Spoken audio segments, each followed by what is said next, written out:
Hey everyone, welcome to Ink Scribes, the comics podcast where we discuss the art and craft of comics.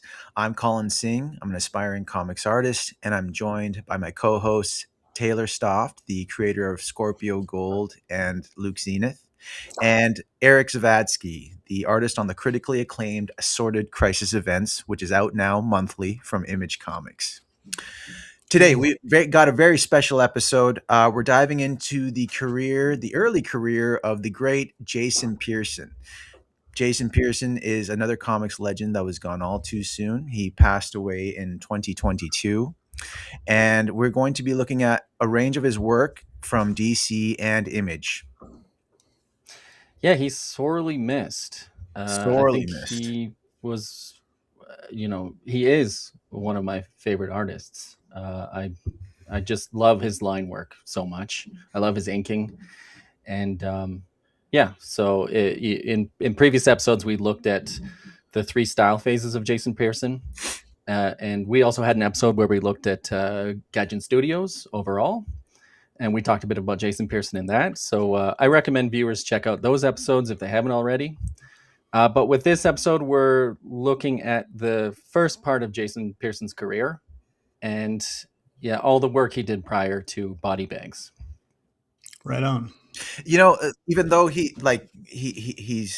gone, his body of work, and I mean it could be bigger, but the work that he has left behind, you can learn so much from it, especially Body Bags, his X-Men run, the Spider-Man covers he did. I could stare at those for hours. And his willingness to change things up. When something's not working, he finds something new. I don't know his work as well as you guys do, but I have to say, I'm really impressed with him just completely revamping his style when he feels the need to. And he just tends to go more extreme. Like the proportions become more extreme. That's pretty representative for him. Yeah, I mean this is one of his earliest professional gigs. I think this is like his second gig working for Innovation. Yeah, I love that cover. Yeah, painted by the mighty Stelfreeze. Yeah, which is pretty interesting. I'll just do a quick bio. He was born and raised in Los Angeles, and he lived in Las Vegas for a bit. But out of high school, he worked at an architectural firm while working on his comics art portfolio at night. So over several years, he'd go to conventions, specifically San Diego Comic-Con, and he'd show his portfolio around. Around 1989, the San Diego Comic Convention, he befriended Adam Hughes and Carl Story. And by 1990, his portfolio was good enough to get him work at a small comics publisher, Innovation Comics. So when he got that gig, he basically moved to West Virginia to be close to Innovation while he worked on those comics. And he said he wanted to be close by to learn the ins and outs of a comic company. I was going to say, that's by the 90s, that's not really something you had to do, but look at that dedication, right? To be able to get access to the actual production means. Yeah, I mean, that makes me very envious. I would love to, be in-house at a comic company to just like learn the ins and outs in my early 20s, because he was like probably 21 or 22 around that time. So Colin alluded to the Stelfreeze cover. This is interesting because this is prior to Gaijin Studios, and this is I guess he befriended Stelfreeze, and I guess when he got this gig, he asked for Stelfreeze to color it because Stelfreeze isn't the colorist listed here.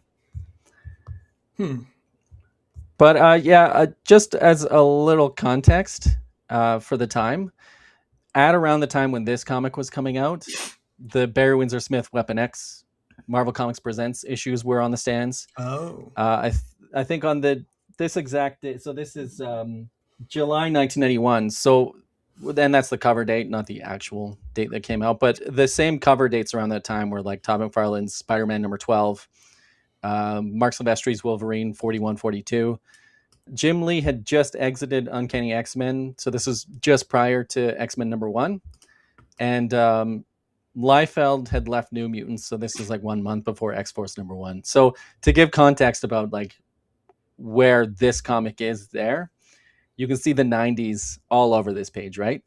Look at that cape. Like that cape mode is in That's the a air. McFarlane cape for Oh, sure. Yeah. Like So you one can get from- an idea of what he was looking at, Yeah. where his influences were. I mean, this is That so guy. incredibly 90s. Yeah. That's got to be a Wolverine pose he aped from either Lee or Silvestri.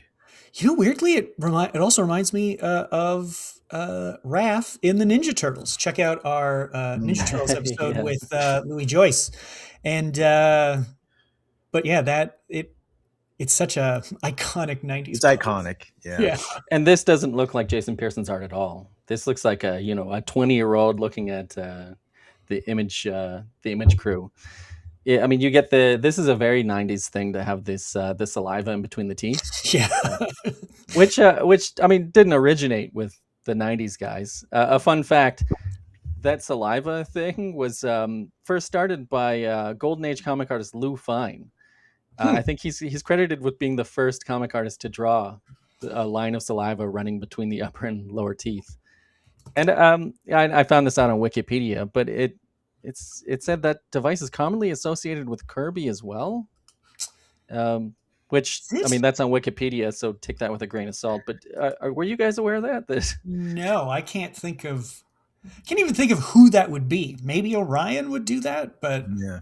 But I mean, as a kid, I do remember noting that, like, especially on Wolverine covers and stuff, every time he was yelling, there was like saliva lining, like connecting the teeth every time he had his mouth open. And I think Derek Robertson drew a cover of Erik, you probably remember this. It's a side profile of Wolverine and Shatterstar, and he's about to stab Shatterstar, and he has his mouth wide open, and there's one little spittle in midair between them, and I was always fixated. I'm like, why would you even?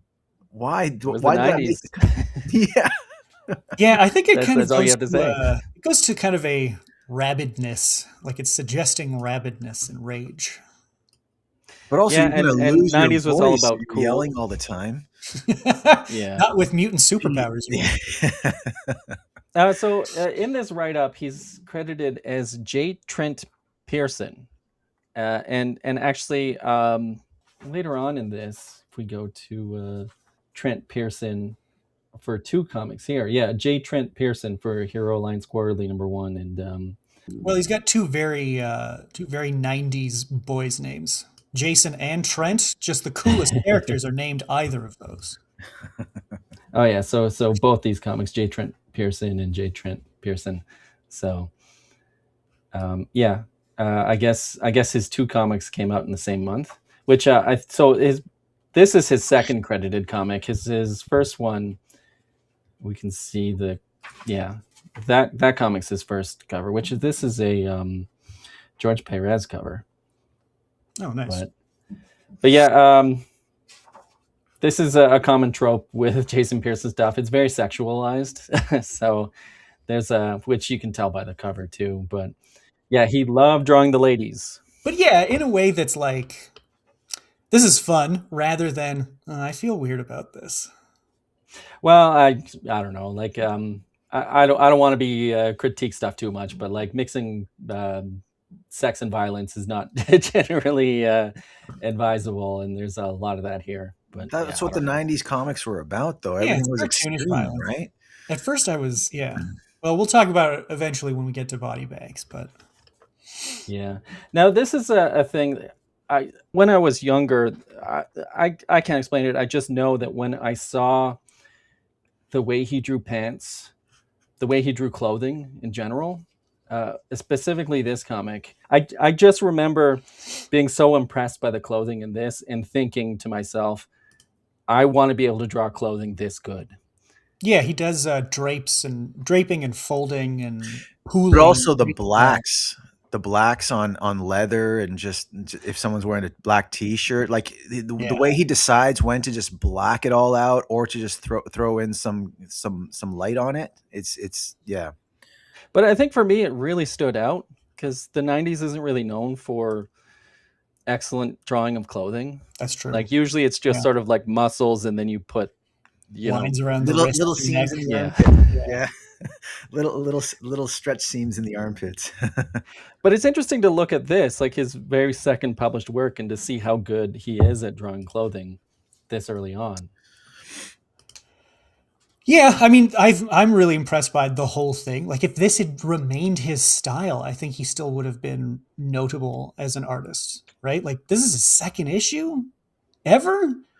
That's pretty fucking good. I honestly don't see. I mean, I see little hints of his personal style in this, his mark, but overall, I think he was just trying to adapt what was being done around that time and just kind of apply it. this. Like, yeah, exactly. Like, that's not him.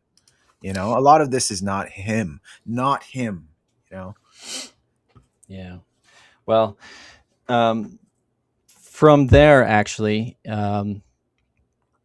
basically in 1991, he went to the New York Comic Convention with the Innovation crew, and he showed his portfolio. He basically showed his work to DC and Marvel.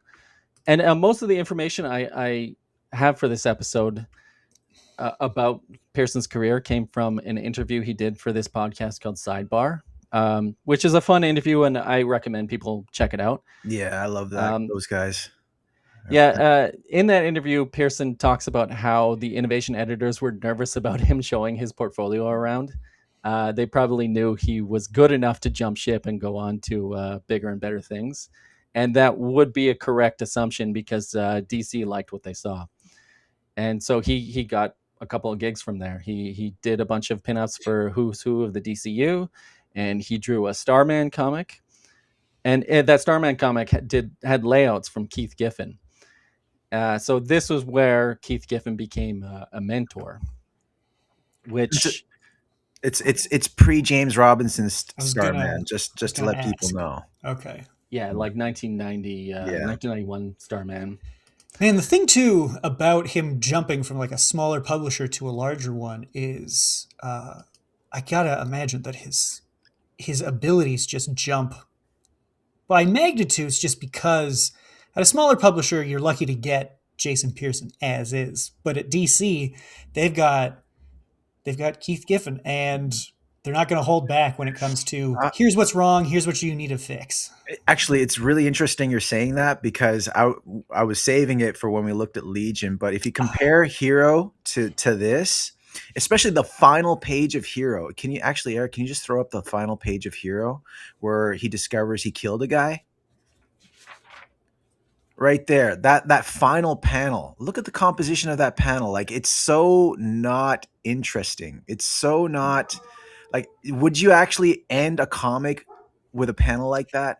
I mean, you'd think it would be like more either one character is really large in the foreground and one in the background, or he's like standing over a body, you know, something like that. But this is literally, they're in a box room. That one character is laying down, the other one's standing and like kind of looking over his shoulder. It's very 2D. It's very flat to me. Mm-hmm. Well, he's about to. Sorry, go ahead.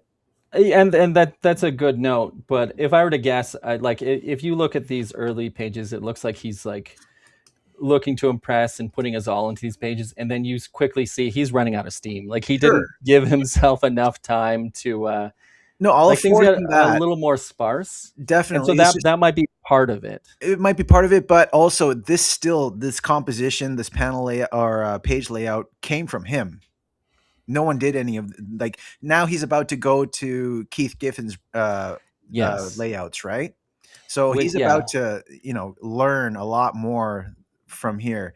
Like, that last panel is very reminiscent of just a talking head scene. It was like, the side profile of character A, side profile of character B for like 6 or 7 panels. It's kind of, it's very flat. It's very uninteresting, but now he's about to, learn from a guy who's got some tenure, right? And on that note, Giffen basically did the layouts for all his Legion stuff. Yeah. And Pearson basically says this is where he learned his storytelling chops. So this is actually, this stuff is Keith Giffen at the beginning. But yeah, his first issue of the Legion, and he did like from 22 to 37. Jason Pearson, his first comic was in the back doing a handful of pages. So this is all Giffen and all 9-panel grid. You can see. Can't go wrong. Where? Okay, so that's the end of the Giffen stuff. And then here we get Keith Giffen layouts with Jason Pearson art. So yeah, Jason Pearson said he worked over Keith Giffen layouts, and he said working with these 9-panel grids was basically storytelling school for him. Mm-hmm. He basically says he was learning the basics and the rules before he could go on to break them. So it is interesting, as you were, Colin, to compare this with prior to that, where in this Hero Alliance, he was embracing the 90s school of storytelling, and I guess with this, he's throwing all that out and basically going back to school and like learning the rules before breaking them. Which is what you got to do, right? And yeah, I should say friend of the show, Michelle Fife, is doing an extended series looking at the career of Keith Giffen, which Those are damn I good recommend ones too. Yeah. Yeah. For me, Giffen is a blind spot, and it's just been great Yeah. learning about him and his contribution to comics. And yeah, it's a lot of fun. But in that sidebar interview, Jason Pearson says, Giffen knew how to pace a story to give an artist a break. If he asked me to do a crowd scene in the middle of a city with all these buildings and these people, the next few pages would be a black room. So to make up for the loss of time of drawing detailed work, he'd give some easier pages to do. And sometimes entire issues would be designed to let an artist catch up. Which is like, what a great idea. You can see that here, right? Yeah. Like, just like, okay, for a couple panels, you just rely on the letterer to let you catch up. So that's a pro right there, right? Someone who knows how to work within the system. Well, he knows when to take a breath when you're holding your breath underwater, right? He knows when to come up for air once in a while. Because you still got, I mean, what is the norm still a page a day? Like, what are the deadlines like these days? Oh, these days, no. I mean, the image guys basically changed all of that. Basically, in order to compete with the really good stuff out there, most artists, maybe if you're at the big two, on average, you can get 10 issues a year done. But I don't know. Me personally, I think only a handful of people can be great and produce like 10 to 12 issues a year. Yeah. You can kind of stall your career out, I think, if you're doing kind of deadline work, I think. But then again, some people like doing art fast and some people like to take their time. Everybody's different. So yeah, I don't know. At this point, it feels like a page a day is almost like a brag or a mark of where you're at, right? Like, oh yeah, I got this done. I did a page a day on that one. Like, I managed to do it. Like, oh, good job. Yeah, and it's also a good way to get really good. Yeah. Like if you're starting out and you do, like he did pretty much issue 22 to 36. There might have been one fill-in in there, but like, he did to 37. And I think he got really good over that short period of time, because if you're just cranking out pages, you learn so much more. There's like an old analogy about clay pots, where in a class where like the majority of the students did like hundreds and hundreds of clay pots, and then there's one person who just focused on one clay pot and made the most perfect clay pot. The students who did like the 100 clay pots got really skilled, but they didn't create a lot of impressive work. But the student who did the one clay pot, sure, he had the most impressive clay pot, but didn't have the skills that everybody else had. Right. Because the thing is, remember, audience, if you were working on your art journey, being a student, you don't need to show anybody your worst stuff. That's what learning's. Unless you run a podcast. Well, that's a preview for later, everybody. Yeah, we'll get into it. But yeah, I should say that by San Diego Comic-Con 1991, Jason Pearson met up again with Brian Stelfreeze and Carl Story. By late 1991, Jason Pearson moved to Atlanta, Georgia, and joined up with Gaijin Studios. So Gaijin Studios had already formed, and he was part of probably the second wave to go in. And while he was at Gaijin Studios, they called him Page a Day J because he was producing a page a day. Unlike which is the rest of them. yeah. Well, and it is interesting because he was very disciplined at that time, and that did not last because very soon, as his career progressed, he got a reputation for being a very slow artist. Well, but the work got better though, right? So in his defense. Yeah. Yeah. Although I don't think he was a slow artist. I think he just was dealing with a lot of stuff. And I mean, I think he might, I don't know specifically, but I think he might have been clinically depressed. And he did struggle with work that he wasn't passionate about. Would you say he was a little indecisive too in trying to bring up, trying to be creative with what he's been given? Yeah, I mean, creativity, everybody deals with creativity differently, and everybody, I don't know. He was a very creative individual, and he was very passionate about the work, and he only wanted to produce great work. And it's always a struggle in an industry where it's kind of an assembly line, and you just have to pump out the work, or you get forgotten. Yeah. I mean, it's an art, but it's also an industry. It's it's the business and art, getting intermingled.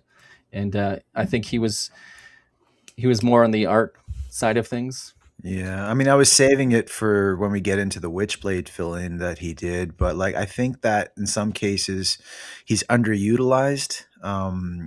I mean, we're going to look at work where he's got carte blanche, and we're going to look at work where it's just a job for him. And I think Witchblade was one of those comics where he was underutilized, and I'll get into that a little bit later.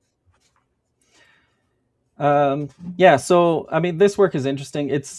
I think a big part of who you are as an artist is how you tell a story, when it comes to comic artists specifically. And this is interesting to see, but you do see a bit of the Jason Pearson we will come to know and love, but it doesn't scream Jason Pearson to me because this is not traditionally what I would associate with his storytelling.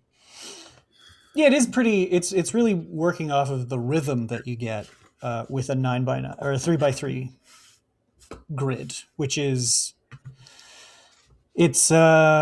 tried and true for a reason, but it's, I don't think anybody could claim it to be particularly dynamic until you break that rhythm. Yeah, and also I just think it's very I wasn't gonna say it's paycheck work, I mean, page a day J, right? Yeah, learning work, just get that page done. But it's very clear, it's very apparent from this Legion run that he did that he was just trying to he was in, and he's like, okay, this is what I'm about, this is what I want to do, and I got to deliver, right? So this is him just delivering. But like I said, we're going to look at some stuff where he had carte blanche, and that's kind of what I'm waiting for. What's next, Erik? Well, I mean, you look at some of these covers from Legion, and you can tell that, I think he was starting to really impress people and starting to stand out. Yeah. And by around this time, he was becoming a hot artist. And if you were a hot artist in the early 90s, all of the image founders wanted a piece of you. And that's sort of the genesis of this episode, I think. I think what I'm trying to say here is that he worked for almost every one of the image founder studios. And that's what we're going to go through. We're going to look at all the image work he's done. But before that, I'll say, in previous episodes, we covered these two comics. So he did work for Marvel a little bit. Yeah, check out the Gaijin Studios episode where we looked at this, and then check out the Jason Pearson Styles episode where we looked at this comic. But on that sidebar podcast, Jason Pearson tells a funny story. Late in 1992, Pearson was 22 years old. So the phone rings at Gaijin Studios, and it's Rob Liefeld, who was Liefeld was one of the top artists of the industry at that time. And this was after the Image Exodus, so all the Image guys had their own empires that they were in the midst of building. And around this time, Adam Hughes and Brian Stelfreeze were like the most established guys at Gaijin Studios. So it was a little surprising that Liefeld calls and he's asking for Jason Pearson. So Liefeld had heard that Pearson was doing a single-page Spawn pinup, and all the Image guys were competitive with each other. So Liefeld asked Jason Pearson to do a double-page spread of Youngblood, and Pearson, he was pretty shrewd, I think, because he told Liefeld, well, Todd McFarlane is paying me $1,000 to do this pinup. So Liefeld responds, well, I'll pay you $2,000, but $3,000 if you do it before Todd. So Pearson tells this to McFarlane, and McFarlane then requests the single-page pinup also become a double-page pinup. Oh. And Pearson told him, like, well, Liefeld's paying me $3,000. But McFarlane was like, well, yeah, $2,000 max. Yeah, that sounds like Todd. So for 2 pinups, he made $5,000 just because of that back and forth phone call. And at that time, he was only making $100 a page. Like doing these Legion comics, he made like $2,200 an issue. Wow. So 2 pinups netted him $5,000. I don't have the Spawn issue. It's in Spawn number 5, but fortunately it's on Heritage Auctions. Here we have the Spawn number 5 pinup. And yeah, I love this pinup as a kid. The way he was jumping out towards the pews. Oh, yeah. And interestingly, it says it's on 26 by 21 paper. So the image area is 22 by 17. So, which is double. He must have bought some Bristol boards without the comic template. Yeah, you just go to an art store and get a really large piece of paper. So to give context to what he was making, $100 per page in '92 is now worth $194.81. So pretty much double, right? Yeah, I figured. Just about, yeah. And to that point, $5,000 is $10,000. $97.40. Right. Oh, wow. $10,000. That's crazy for 2 pieces of art. Yeah. But then he also gets to keep the art and sell it. Yeah, which, I think at this point he probably, like, if it were the same situation now, you would say, like, bump that up to 5 and 5, just because. Yeah, that's crazy. The idea of getting like $5,000 for a pinup. Yeah. I really love, like, if you look between the 2 pews down at the bottom there's another demon coming out of the ground. Is that what that is? Yeah, that's another demon coming from hell. And the red lines that he's using, like, you can tell that he's been now told or taught by Stelfreeze and the guys about, different techniques to use for printing. Yeah, great holding lines. That's right, holding lines. That's what the term I was looking for, but I was trying to sidestep it. But yeah, look at this guy right here. Yeah, and the ink spatters and everything. I mean, the overall, it's probably photo reference. This cathedral is the composition of it. He probably went into a cathedral and took a photo from an angle. But look at what he did here. I mean, look at the crucifix behind Spawn, right? Stuff like that. Like this is the type of stuff. This is what I want to talk about. I mean, yeah, we're covering his career, so we got to look at everything. But like when he does something like this is what makes me say, yeah, let's do a Jason Pearson episode, right? So yeah, look at the splatter here. Yeah, how is he achieving such a tight splatter pattern?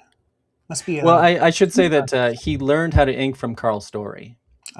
His studio mate at Gaijin Studios. So because it's really working for texture effect. It's not just splatter. He's really working with it to give kind of a rough hewn feel to this stone. Yeah. The light shining through the windows too. That he must have used a sponge to pick off, or maybe white paint to put on. But It's probably that's definitely probably a both. sponge. Is just Yeah. push and pull the black and white until you get what you're looking for. This is the shit. This is why we do this podcast. Is just look at stuff like that. Look at how the sauce is made, and speculate. And that's why y'all watch too. Make sure to hit like and subscribe down below. Carl Story was inking his Legion of Superhero stuff. So I'm not sure about this, but this might have been one of his earliest credits where he was inking himself. So yeah, he just went all out. And I mean, that story is interesting because this Spawn pinup, the cover date was October 1992, but the Youngblood yearbook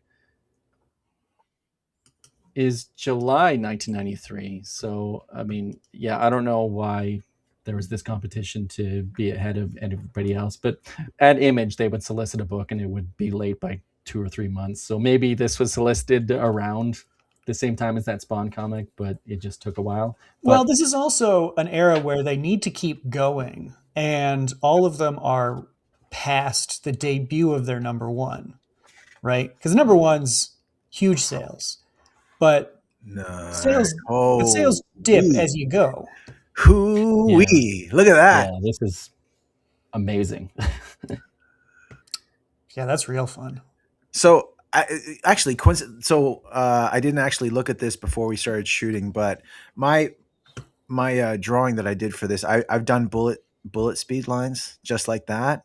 I didn't use as many, but it was really hard picking where to put them.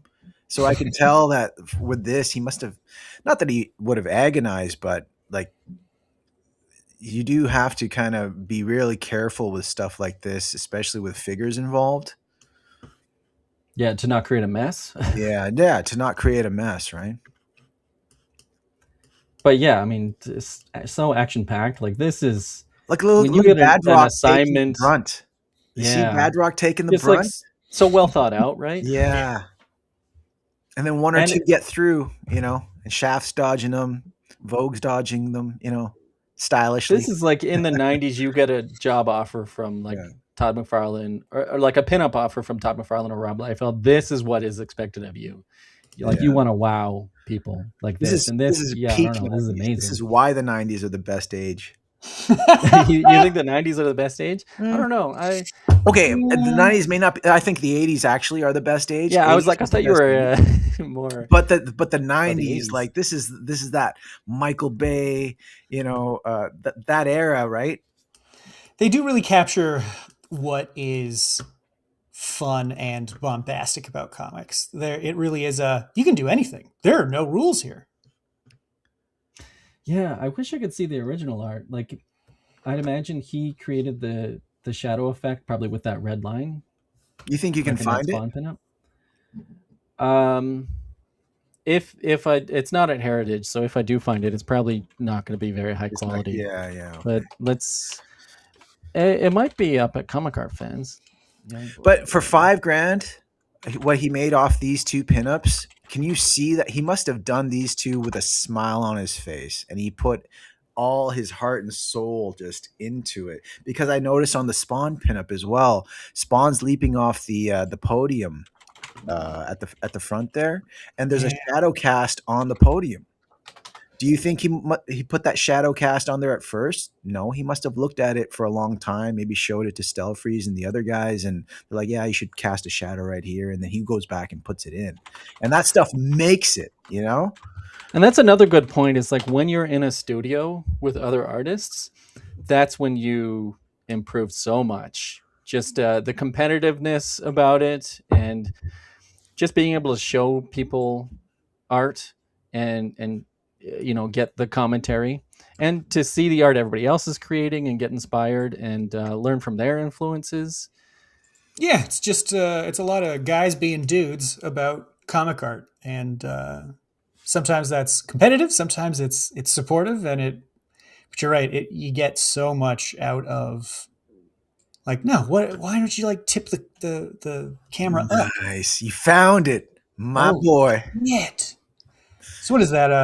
Right on. A wash or screen tone? Is he using screen tone there? Yeah, and if you look up close at this pinup, yeah, it's clearly a screen tone. So yeah, he put a lot of work into this. Wow. You could make a whole episode just off these two pinups. I'm telling you. Yeah, I mean, I'm just gonna ooh and ah, basically. Yeah, There's a like fun this is story the stuff here. that gets you going. You know. Okay, so what was I going to say about yeah, on the note about working at Gaijin Studios, I think he has talked in the past about how everybody in the studio was addicted to the oohs and ahs you would get from your fellow creatives, and Yeah. like if you didn't get people like where their jaw was on the floor looking at the art, you may be like, oh, I didn't get them this time, I'll get them next time, and it just like made you want to do better and better work. And This is what the attention economy used to be like before the internet. You had to find people to be in it. Yeah, and yeah, you get that more personal touch of being around artists, which is why whenever somebody asks me, like a younger artist asks, should I go to art school or not? Like I'm always 50-50 on it. I'm always like, technically you can learn more on your own. Like it's all about the time you put into it, but also being around other creatives is like invaluable. So yeah, if you're like me, I had to go to art school because I would not have put the time in on my own. I had to be like, I paid thousands of dollars for this. I'm showing up to this goddamn class for 5 hours. So if you know yourself well enough, you'll know if you should go. Yeah, like school's not for everybody, man. Yeah, and I didn't go to art school for drawing, and I learned everything on my own, and I feel like I would have been 5 years ahead of in my knowledge base, maybe in my but you may have career, also maybe thought like, if I what had the hell's gone. the point of this? Yeah, I already draw all the fucking time. So also at Extreme, he did this Youngblood Strikefile comic. So this is so July. he did reuse that pose for Heroes Reborn, hey? Oh wow, that does look like the Captain America. That's 100% That's crazy. Cap right there. It just makes more sense with bad. Yeah. So weirdly, there's no credits in this story. But yeah, that is weird. But you look online and it's Erik Stevenson, I guess, wrote it, but I think it was plotted or co-plotted by Jason Pearson. I should say Erik Stevenson, the greatest tastemaker in the history of comics, who was at Extreme at this time. So I believe this was penciled and inked by Jason Pearson, but yeah, it's hard to tell. So yeah, where was this? Right here, you see Bad Rock's room, and there's a Gaijin Studios, the movie. That's a great panel layout too. Yeah, I was going to say, like, this is now he's using what he's learned from Giffen for sure. On top of that, you also start to see this page, and then I'm not going to say inadequacies, but you start to see, like, in terms of anatomy specifically, he's going more for shape and form over whether or not it's right. Like, you'll start to see a lot.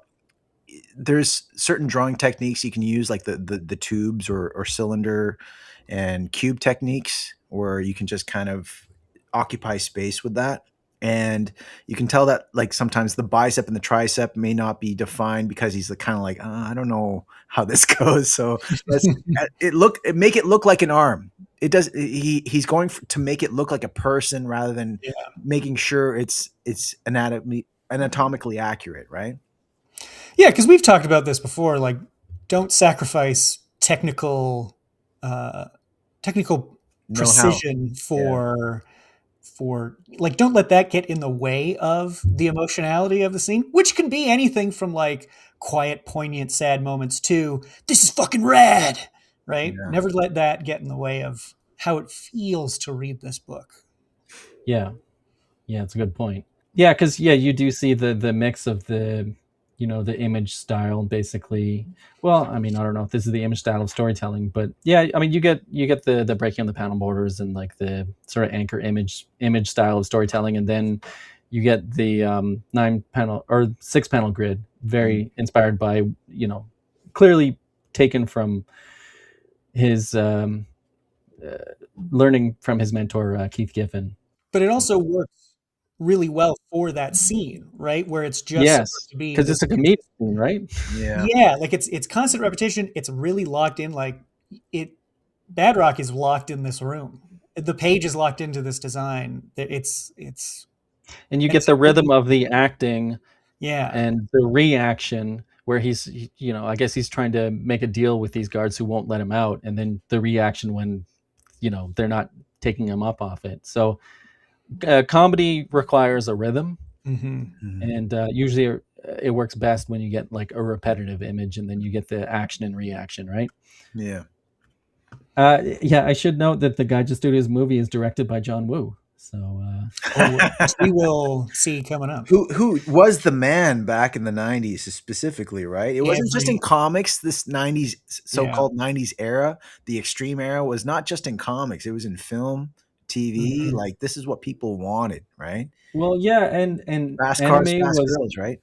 Anime was coming over here. Yeah, and Ninja Scroll was all the rage around this time too. Ninja Scroll was just released, well, at some point in the 90s. Yeah, this is 93? 94. So Jurassic Park has come out. And while Jurassic Park isn't exactly this, it was the first movie to go, oh, okay, so now we can do anything. So in movies, like, yeah, what if you combined John Woo and that level of effects, or which you can get in a comic? Yeah, and I do also want to know, like, he's in his early to mid 20s producing this, and that was part of the excitement of Image Comics, and that's what I think made Image Comics work. Was it felt like the kids were making the comics for kids. And so you look at this bedroom, and like, this is clearly someone in the early 20s in tune with what kids liked around then. Like, they liked John Woo movies, they liked anime, and you have your Sega Genesis right here, and Jason Pearson was in tune with the fashion of that time as well, I think. You've a backwards cap here. So here, like, I was gonna make you go back a couple of pages, but it's apparent here. Go back to where you were. He's jumping out the window right there. Like, that's what I mean by, like, he's perfectly defining shape and form there, but it's just, is it right? Who cares, right? Especially if it's Badrock. Badrock is a rock creature that he doesn't need kind of to perfect have for anatomy. It's perfect for his angular style. Right, exactly. He's currently in this kind of Scotty Young, Sean Crystal type of phase. He's really pushing, and then he's about to really incorporate technique into that to kind of blossom. In Savage Dragon, we'll see it especially in Dragon's form. A lot of anatomy there. He's starting to learn. You can see it, right? The greatest superhero of all time, Supreme. So next up, do you guys know what Erik Larson's studio was called at the time? Highbrow. I was surprised to see that. Yeah, it's a great little logo, though.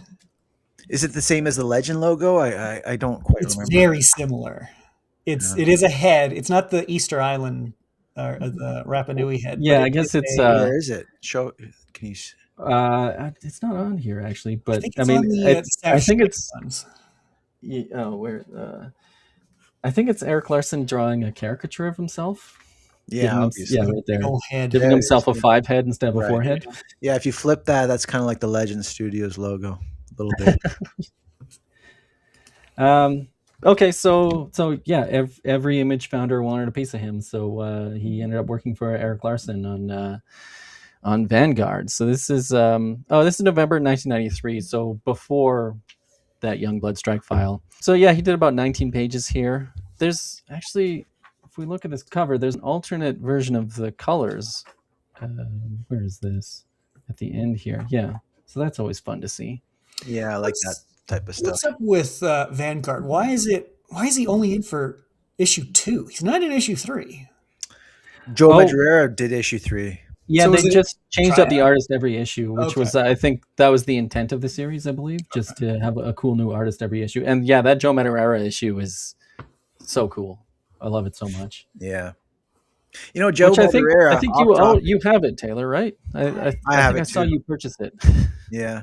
But Joe Madureira is one of the few artists that Erik Larson says has depicted dragon accurately. He In says that, that about both Jason Pearson and Joe Madureira.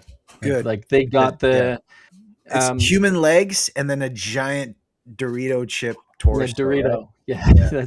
that's not how Johnny Erik Bravo Larson describes style. it, but that is effectively what he means. Yeah. That he is shaped like a Dorito. Yeah. I do have it, but I can't find it. Yeah, I should have Lost told in a me. I could pile. have dug it up, but that's okay.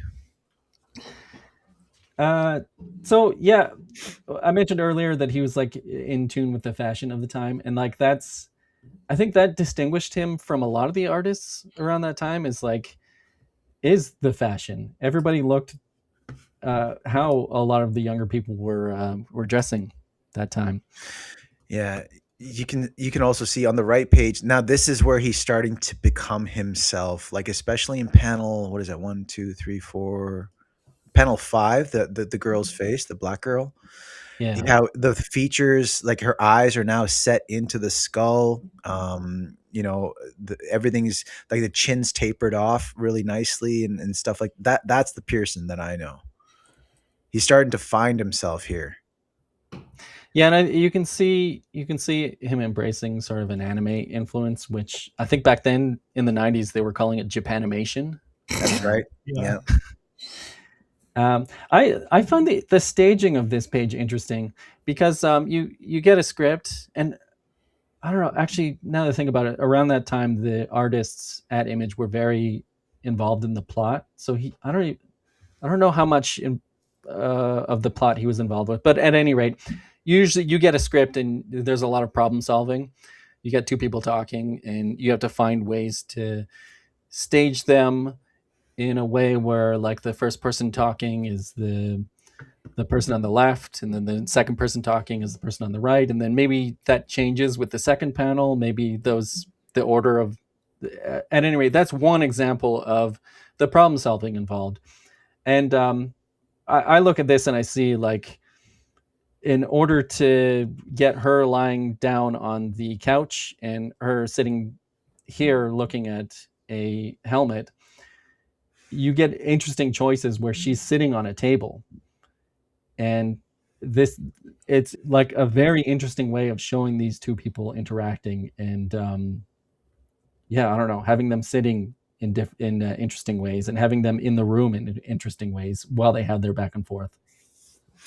Yeah, and gives them, I think it's doing a great job of also characterizing them, right? One's laid back, reading the magazine. The other is like crouched up on the table like a gremlin.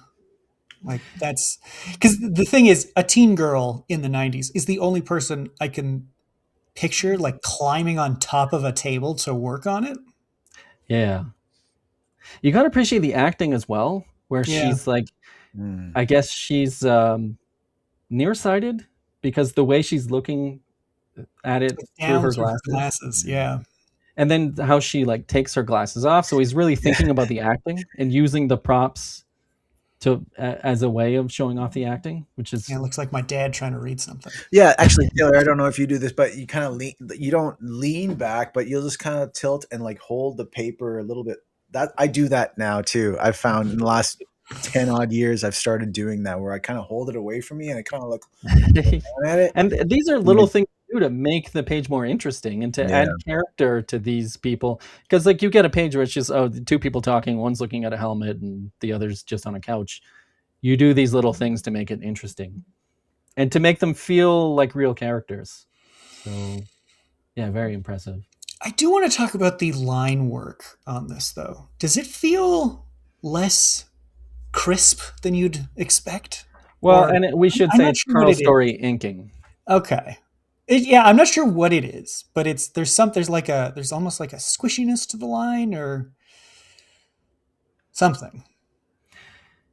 Yeah, I don't know. I mean, I've stated in previous episodes, like I love Jason Pearson's line work later in like the third phase of his career. So, um, yeah, I liked when he loosened up and was using markers and just like I loved how he threw lines down on the page. So Mm-hmm. yeah, I mean, this is just like a professional expert level inking, but I would say it's very traditional inking. So Yeah, like, I'm. he's doing all the things you're supposed to do, I suppose. You can start to see also the expressions and all the faces are more becoming what we know Pearson for as well. Yeah. Yeah, definitely. So yeah, I mean, I get Michael Golden vibes from stuff like this, Yeah. and also he's very influenced by anime as well. And again, like so good at pants, so good at like clothing in general. Yeah. Everyone's pants don't seem to fit. Yeah, the Legs are too 90s, right? long. Baggy Yeah. pants. So he did more work for Highbrow, but before that, let's look at what he did for Wildstorm. So I have this Wildstorm Fine Arts Gallery book, which is very cool. He did a lot of pinups and a lot of trading cards for Wildstorm around this time. And when he got a gig, he went all out, as we saw with that Youngblood piece. But let's, yeah, he did a whole bunch of stuff. So let's go to page 16. So there's a trading card he did. That's a Wildcats villain, Pike. That's So right. yeah, again, very very angular, and I love the detail of the scope. Mm-hmm. Mm-hmm. And then here's an infamous Gen 13 cover. You know the one I'm talking about, Colin?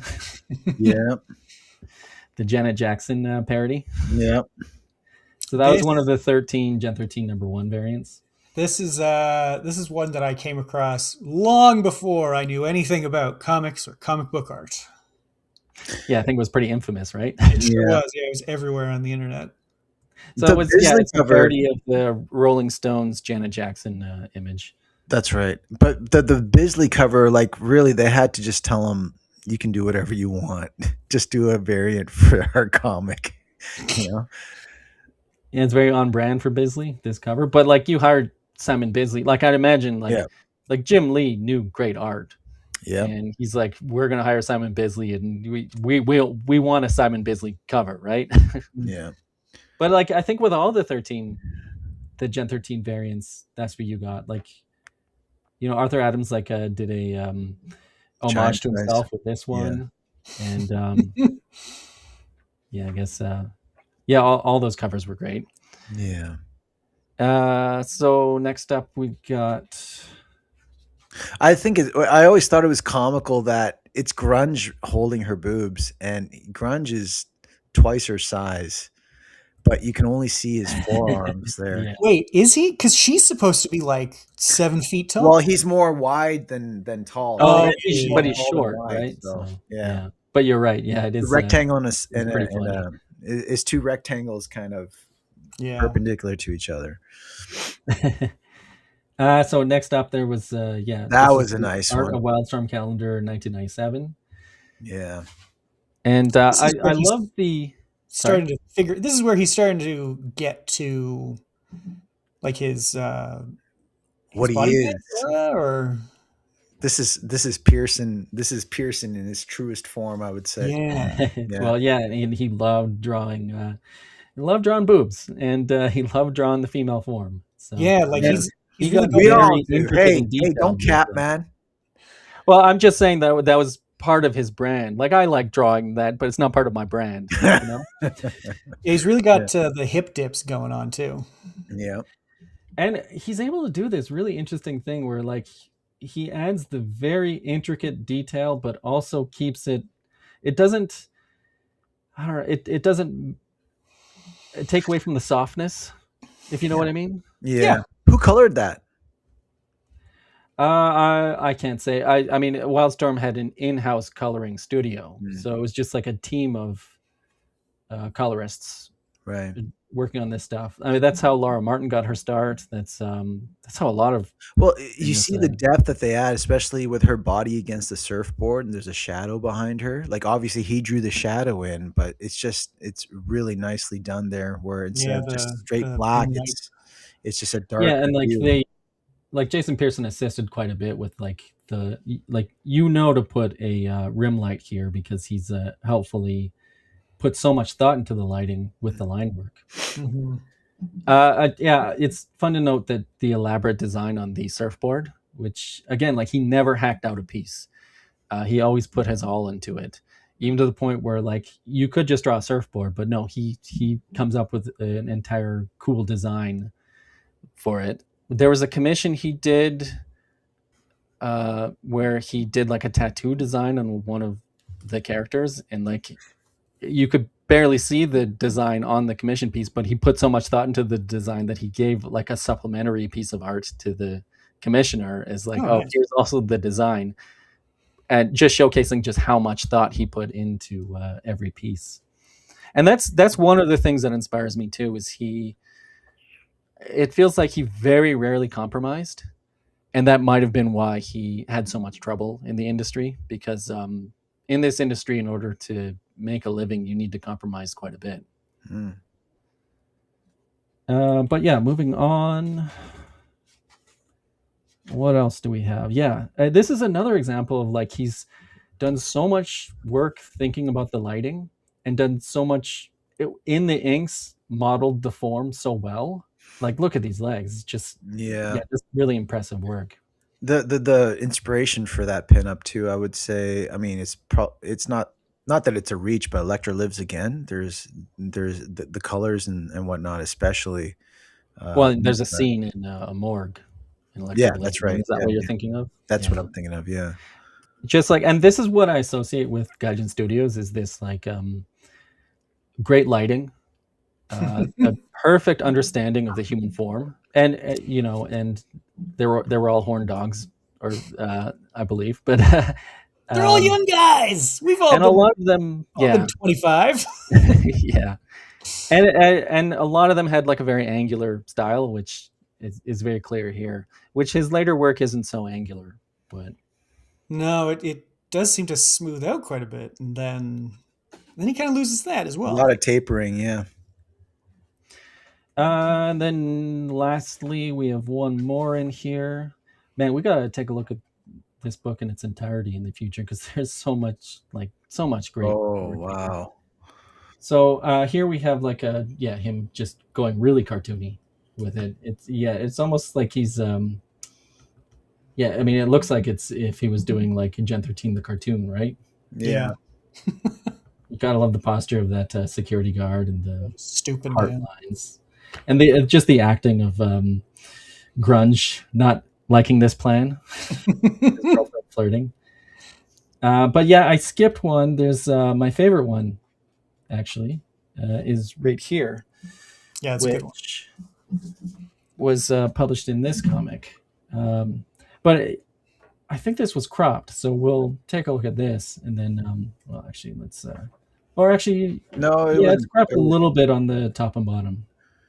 But yeah, isn't that just stunning? Yeah. Yeah, I love how dire this feels. Mm-hmm. And I love all the little details, like the helicopter and the mist that's or the smoke that's being pulled up by the helicopter, and just like these guys have no idea, and she's basically like, it's already dire in front. You can see bullets coming at them in the front, but also her freaking out and trying to let them know, guys, even behind us, we're in trouble. Yeah, it's a perfect in media res shot, right? Yeah, it's like he's got with all these, he has a story. With all these, it's like he gets an assignment to do a pinup or to do a trading card or whatever, and he comes up with a story. And that's, I think, a mistake that a lot of artists make, is when you get an assignment like that, you don't come up with a story and you just pose some characters. But Jason Pearson was a storyteller, and at this point in his career, he hadn't gotten any writing gigs, but he is a cartoonist at heart. He comes up with a story and puts a lot of thought into these characters, And that's one of the things that made him stand out among so many of the artists at this time who were getting gigs like this. Like Wildstorm would hire you and you maybe get one or two chances to wow. And he wowed them every time. And as a result, kept getting more opportunities. Yeah, one of the things I really like about this one is how many of the figures are on a diagonal or are bent at diagonals. Just because it's like, well, none of them are particularly sure-footed. This is like, it really communicates through their posture. This is as you said, a dire situation. They're like Rainmaker is about to fall over. Blaze is unconscious. Fairchild is about to fall over. Well, I mean, if you employ a lot of the classical techniques like the golden ratio and diagonals and stuff like that, you can chop this up into triangles and all kinds of things. I can see it. Like if you take from Rainmaker's foot all the way up to Freefall's head, that's one diagonal from the bottom to the top. And then like if you cut it into a triangle from the top of Fairchild's head or from Freefall's head, like it's all there. Everything's balanced. That's the thing about it. There's so much going on. Everyone's doing something, but it's balanced. Yeah, it's the application of Baroque sensibilities to exactly a comic page or a trading card. And the blacks are used really nicely too. Yeah, I love how much thought he's putting into like the atmosphere of it. Like this helicopter is clearly coming out of the mist. Yeah, so the line tapers out. Yeah, let me tell you, that's real difficult. Let me tell you how I was not able to get that. Yeah. Oh yeah. I mean, look at this. That what I'm going for here is not what's happening. This is no good. Neither of them are. It's not at all what I wanted. Well, I mean, but now I know that's the benefit of this show, right? Is because this show is our study material, right? So. Yeah. Next time I draw a speeder plowing through a cloud of smoke, I know where to go. So next up, let's return to Highbrow because this is his first writing gig, writing and drawing Dragon Blood and Guts. So this was March to May 1995, inked by Carl Story. So Pearson and Larson were talking about working together on something Savage Dragon related. And Pearson came up with a story, and so Larson basically told him, go and write and draw it on your own. It is noteworthy that if you look at these covers, the first cover is signed 1993, the second cover 1994, and the third cover is signed 1995. So when did this come out?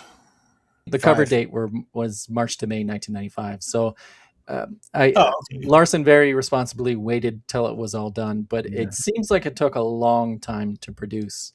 I read this, Tomorrow's came out with this like 10-year anniversary image book. So it came out around 2003 or 4. And I always remembered there was this one question that was asked, like during the extensive Larson interview, the interviewer, here's what he said. He said, "You must be one hell of an editor because no one's gotten that much art out of Jason Pearson." That just speaks to, it speaks to Jason Pearson's reputation around like the early 2000s. He was not good with deadlines. I think it's because he took his work very seriously, and he didn't compromise very well. Of these three, the second cover is my most favorite. I think it's one of the most favorite things that Pearson's ever done. I've rebought this comic a couple times, just for the cover. And also, like, I think the pink logo helps. It kind of brings it out a bit. But also, like, Erik Larson was going to publish Savage Dragon as just Dragon, but he got sued not sued, but cease and desist letters for one reason or another. I'm glad that they actually Dragon Magazine was Dragon Magazine or something? Was it something like ridiculous like that? Like, so he had to change it to Savage Dragon. That's such a funny anecdote. But Savage Dragon sounds so much cooler than just the dragon, right? It does. It helps a lot, yeah. So it is interesting where this is the dragon, Blood and Guts, without the savage element. But yeah, the storytelling of this cover is like it really highlights the bulletproof nature of the dragon. Yeah, is that just he's just bulletproof and super strong? He doesn't have any other powers. He's essentially right? the Hulk. Yeah. Yeah. Okay. I appreciate that he's got the now that I know he's got the fin correct. Yeah, where it's like it's supposed to be like perpendicular with the ground, I guess. Which, when I show you the piece I did for this episode, I will explain just how fucking difficult that is. Oh yeah, well yeah, depending on the angle. Well, which is Yep. interesting because look at the angle of this. Like he pulled it off. He did, yeah.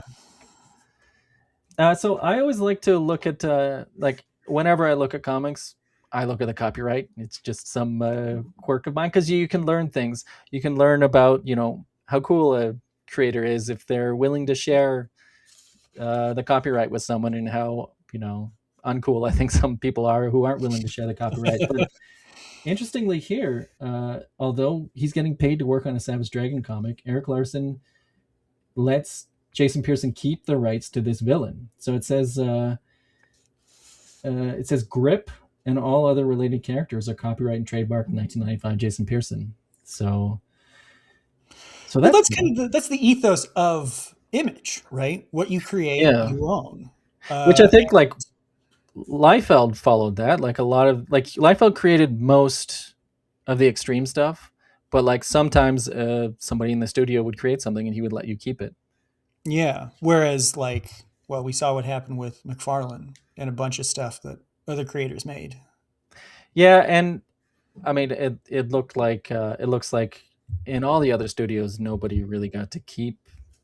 I might be like I might have some details wrong. Chime in the comments if you know otherwise, but it looks like that was part of the ethos, but it wasn't the norm at every studio.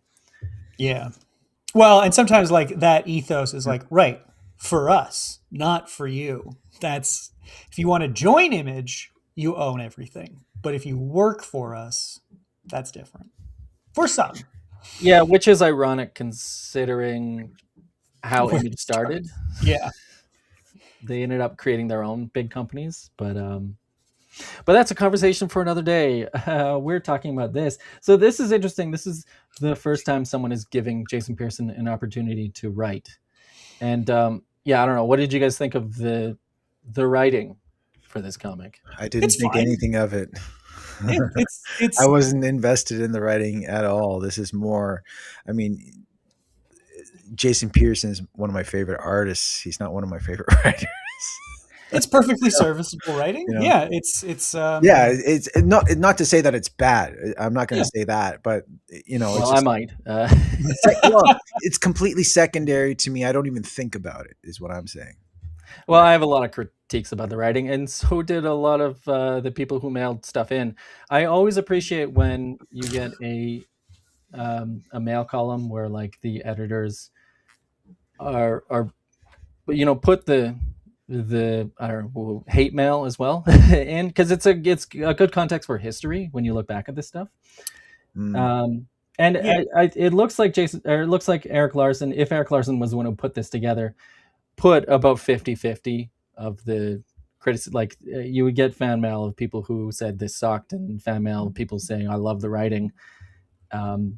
It seems like there was a lot of criticism of the writing, and yeah, I did have a lot of problems with the writing because it, like, from a character standpoint, it starts out with Savage Dragon in mourning from his girlfriend being killed, because this is supposed to take place between the Savage Dragon miniseries and the Savage Dragon series, and it's explicitly set up that he's in mourning. And then as of issue 2, that's completely forgotten, and we never make reference to it again. So there is some inconsistent elements. Yeah, and there's just a lot of expositional problems as well. And a lot of back and forth. Like, it's kind of flat. It almost feels like you could have done this in 2 issues. It's kind of flabby in that way of like, no, I quit. No, you know what? I'm back. No, I quit instead. It's just like, get to the story. Yeah, and that's another, like, the story is all plot after a certain point. And like he came up with this villain plot or whatever, and it feels like he starts off writing a character-driven story and then just throws that all by the wayside, and then it just becomes plot-driven. And I should note that Jason Pearson like he says that the writing was rough and he didn't know what he was doing because he wrote this and then he wrote the first Body Bags miniseries, and then he started work on the second Body Bag miniseries that never came out. And he wrote all of it. He laid it all out. He drew 2 issues of it. And then in the middle of that, he read Robert McKee's story and then realized, oh my God, I don't know what I'm doing. And he sees a section where it's like, here's a list of all the things that bad writers do. And he looked at that list and he's like, I'm doing every one of these things. And I think that's one of the reasons why we never saw that second Body Bags miniseries. Because and there's probably multiple reasons why we never saw that second Body Bags miniseries, but like he couldn't finish it. And I will say his writing improved quite a bit in the 2000s. Mm-hmm. I love his writing in those later Body Bag stories. So that's the thing, is like, yes, he was new to writing and he was very rough around the edges, but I mean, we're primarily here for his art anyway, right? So yeah, as I was saying, yeah. There is the scene there where she takes the air fryer or the the oil, the frying oil, and splashes him with it for no reason. Yeah, well, to because he's hung over, I guess, and still. I guess no, it was for a joke. It was a prank she pulled on him. But isn't he also like hung over in that stall? Yeah, and he didn't want to go to work because he's in mourning or something. I don't know. Yeah, there's a lot of like, okay, did you miss a page here? Like, what's going on? Yeah. Yeah, and there's a lot of messiness where like they allude to, like, she mentions how a reporter has died. Yeah, she says that's on purpose though. Yeah, but then the reporter introduces himself a day later. So like the story is that the report, like, somebody killed the reporter and then took his identity as part of the larger plot. But like the fact that they knew this reporter died and then he shows up. But he barely knows him, right? I see what he's trying to do. It's inelegantly executed, but he is trying to set up, oh, that's not the real guy. Okay. Yeah. Right? He's trying something. Yeah, it's pretty I don't know that it works, but yeah, there's a much better way to handle this stuff. But again, we're back on the writing. I can't help myself. But it is cool. Like all the Gaijin Studios guys were into Hong Kong action cinema. They loved anime, and so you can see how much he loved John Woo here, because John Woo, spelled Jon, is the bartender, and he's got a hard boiled shirt because the bar is called the Hard Boiled Bar and Grill. So he asks for a bullet in the head, no ice, and a killer one this time. So yeah, like I recently got to see 4 John Woo movies in the local theater. Shout out to the Globe Theater, and so which ones you saw? The Killer, which is referenced here. You saw Hard Boiled, which I saw with you actually. Yeah. Bullet in the Head, and A Better Tomorrow Part 2. Oh, nice. Mm-hmm. Yeah. And I recommend all of them. Yeah, they're so fun. Don't expect much, but I recommend them nonetheless. It's interesting that, like, at around this time, I guess the Hong Kong audience was so over John Woo, and that's when he became huge in the US. Yeah. And like Hard Boiled was, I think, a bomb in Hong Kong, but like just so revered here. And you can see the reverence that like Jason Pearson had for Hard Boiled. And also we got the Reservoir Dogs reference here as well. So very into Tarantino. There was like a Tarantino fever at this time as well. Like so many copycat movies. Yeah, Tarantino and Scorsese come up in later work. It's how we get The Matrix. Is the love of John Woo.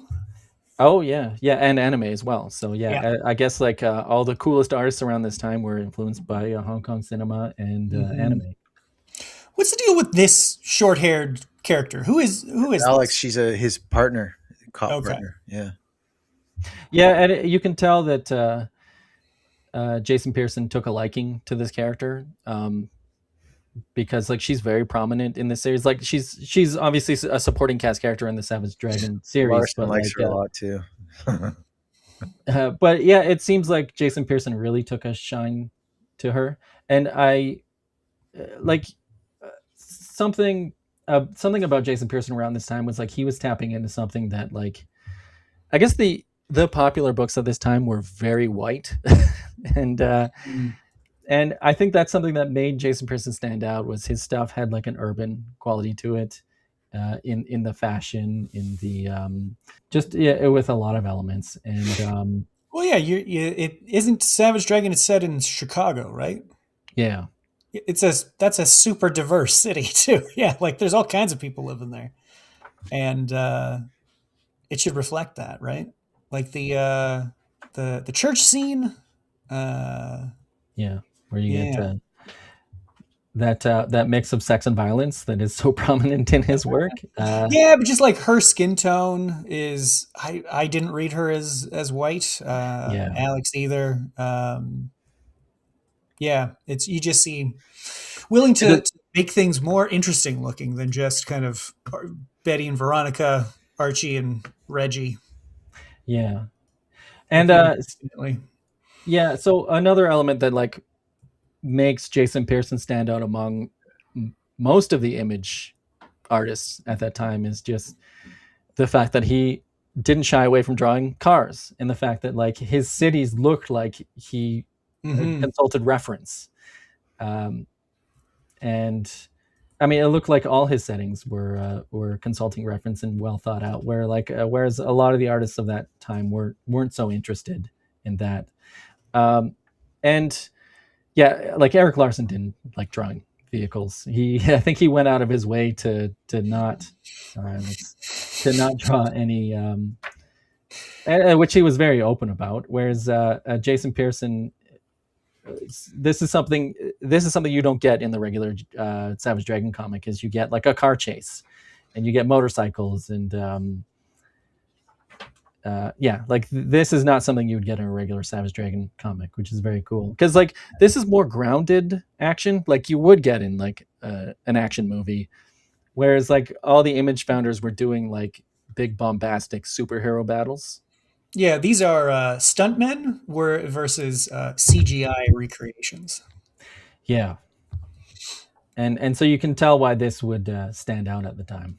I gotta say too, this is a great chase scene and a great chase attack scene. It's very well not something choreographed. that's like, and it's conveying movement really well. It's difficult to do in static images, but when you're good enough, you can.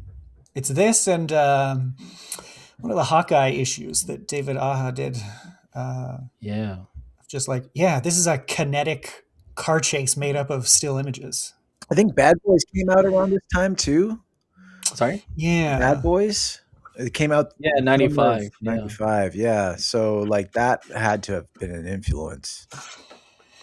yeah, that's a good call because the amount of times that It's a cop action film, right? So well, and the amount of times that Michael Bay cuts, like it's essentially a series of still images.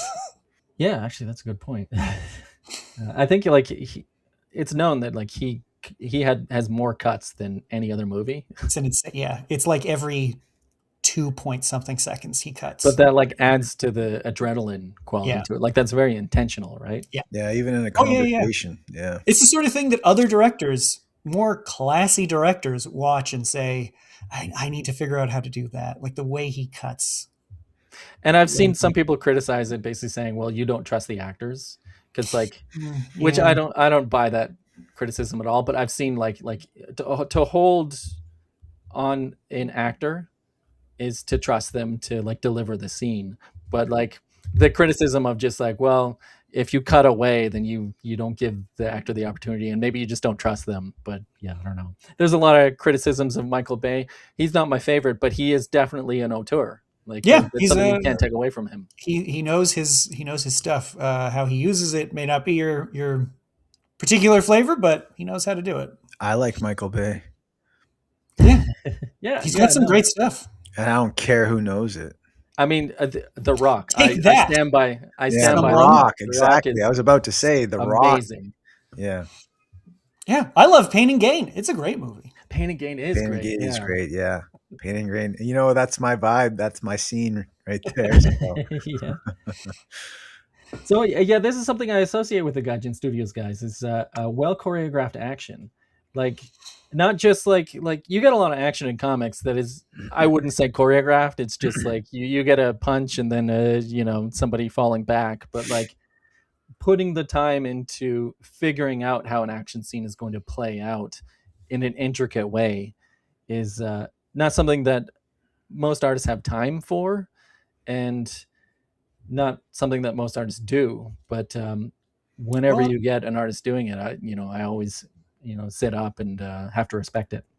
so he drops all of the references to John Woo, but watching all three of these movies, or all four of these movies within a month, it really just hit me.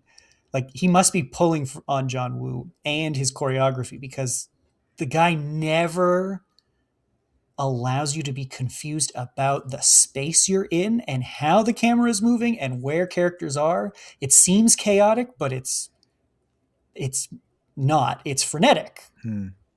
And I think you're right. Like, a lot of artists would say, yeah, but I mean, it's chaotic, right? It just has to be kind of fun and fast. But Pearson is really putting in, like, no, the length of highway that we're on has a meaning to it, and where barriers are and where overpasses are. It affects where everything happens and how it happens.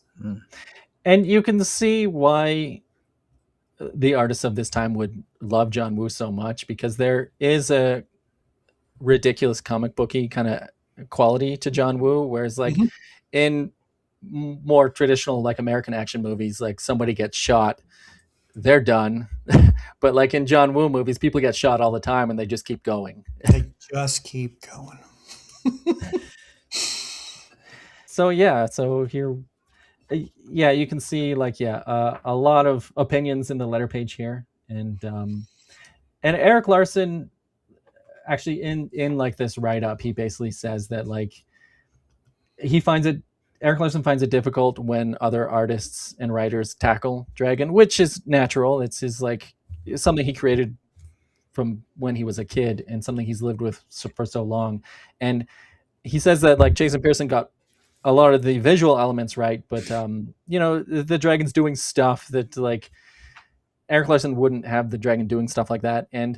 But the point is that Erik Larson makes a statement of like, I just let him do what he's going to do. Like you hire an artist, you just let them do it. He didn't want to micromanage. Yeah. To his credit. You guys have read a lot of Savage Dragon, right? Yep. He's a lot, from what I have gathered, he's supposed to be a lot more affable than this, right? Like, he's supposed to be like a nicer guy. Am I reading that correct? He's just a guy, I think, is the whole concept around him. Is like he's from outer space and he's an alien with super strength and all this kind of stuff, but really he just wants to chill at home, Netflix and chill. He's one of those guys. Okay. Well, and Erik Larson says sports. Savage Dragon is basically him. Okay. There you go. So he's just an everyman, right? Yeah. He's got like Erik Larson's snarky sense of humor, I think, and like. But he's not usually this brooding. No. The brooding is him being in mourning, I suppose. That's things that happen to him, but he himself is not like that, Right. Yeah. Yeah, and here I think this is a car that Jason Pearson really adores. This is a 1957 Chevy, so much so that like all this dialogue is describing the car. But like in Body Bags, I think this is even the car he has the body bags. Oh yeah. Because I gotta say, I'm not a car guy, but I do appreciate when a car is well designed. Erik, when you flip to body bags, man, it just brings something out of me. Yeah, I mean, I like this stuff, all right, but I love his work on like in the 2000s and on this later body bag stuff. Like, imagine he inked that himself, right? Yeah. It must have been fun as hell to ink, man. Especially Yeah. the cars, like the blacks, just thick black. Oh man, I would have a ball inking that. Yeah, but we will get to that on another day. So yeah, he's clearly a car guy. I'm not a car guy either, Taylor. Yeah, his car aficionado qualities come out in the text right there. I do like this, where you get some, I guess, like anime influenced expressions when it comes to humor, subtleties. Yeah, it's one step removed from like a giant sweat drop just hovering beside your head. That anime language, or sorry, that manga language. I've been saying anime all this time. I should be saying manga. Yeah, you should. But it's both. He was influenced by both, I think. Shame. He was probably more influenced by anime than manga. Like, manga wasn't really heavily coming overseas until like the 2000s. So if anybody in the American market was reading manga, they were reading the untranslated stuff. Yeah. But yeah, again, we get action stuff that you expect from a Gaijin Studios guy, where Savage Dragon is reading the Miranda rights as the car is flipping over. Like, this is so fun. And like this shot is just so cool. Yeah. And again, like, not something you'd get in a regular Savage Dragon comic. So like, this is why you hire somebody to do a spin-off miniseries, because they can bring something like another perspective, another quality that you're not getting in the regular book. I do love this. It's a great demonstration of the anatomy you guys were talking about with Savage Dragon. Like, just Dorito torso, the enormous arms. Yeah.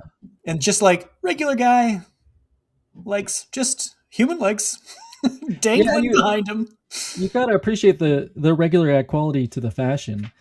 And that's another thing, is like, she's got like you could just draw him in a police uniform very easily. But like, Jason Pearson's putting his own personality in here and bringing something else to the table, which is just the fashion that both of these characters are.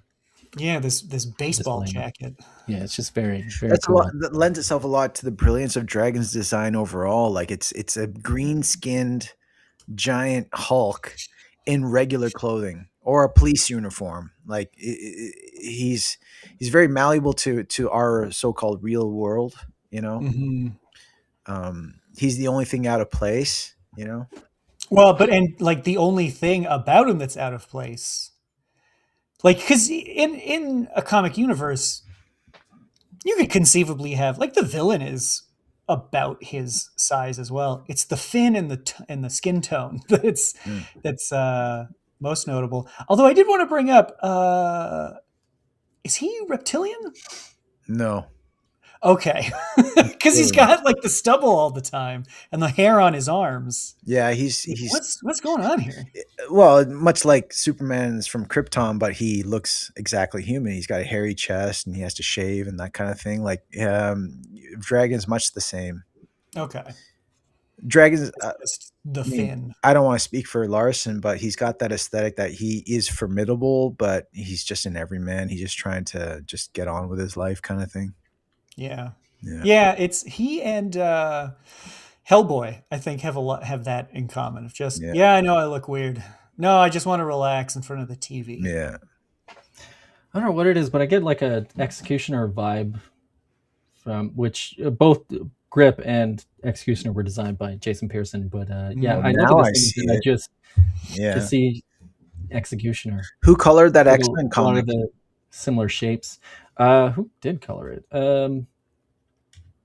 Kevin Tinley and Erica Morin. Okay. Yeah.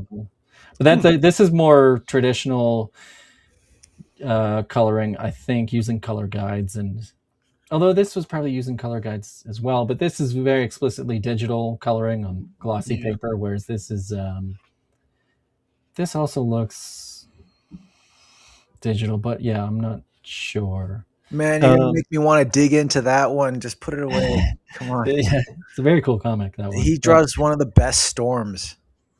Yeah. Which you can see in the thumbnail for the 3 Styles of Jason Pearson episode. But yeah, what you gotta love the gun, like where she has Savage Dragon's gun, and like look at this hand, like I mean, I'd imagine he wrote this, and then there's the challenge of drawing it, like how her hand is supposed to wrap around a gun designed for Savage Dragon. And then he even comments about how like the recoil is. This is what the recoil does to her. Yeah, that's from the anime Angel Cop. So they were designing guns in Angel Cop where just to fire it would break your arm if you were just a human, right? They were designed for I think